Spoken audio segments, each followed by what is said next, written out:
So today we're here at my cabinet shop and we got an angle track for our Festool track, and we always wanted one of them you can measure or get the angles with a square. But the nice thing about this one, it has the angles here. The only thing to get your angle, you need to release this threaded lock and you move it manually. It's not a quick release. You put it in the angle that you want it, and then it has a hole where you insert that and you just tie it up manually.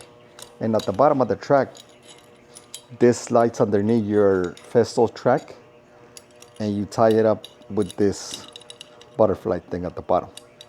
I'm going to show you how to use it so that way you're not using a square all the time.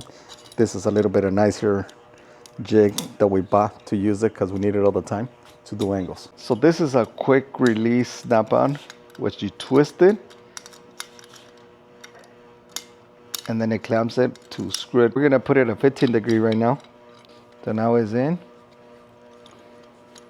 And this slice is adjustable, so you get it in here on your Festool.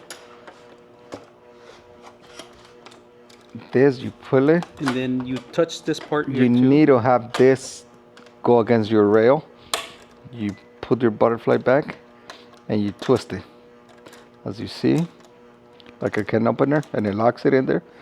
And once it does that, push it down. At the bottom, it also has another butterfly that I'm tying up. Well, it's in there. And it's already in there. And so once you get this it already has a degree.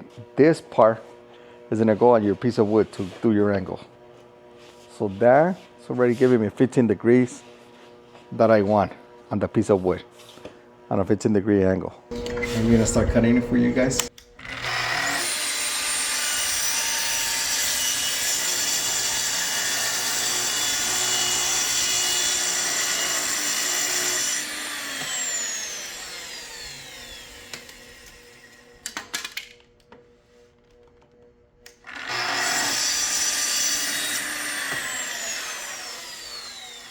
So we already cut the piece. We got our 15 degree that we wanted, and it was really nice and simple to use after we got the hang of it. As you see, it guys at the bottom, you tie it here on your Festool guy. And this quick release, since we're gonna put it away already, you just put it up and you twist it and it's out, and you just loosen the butterfly out and you slide it out. Simple to use.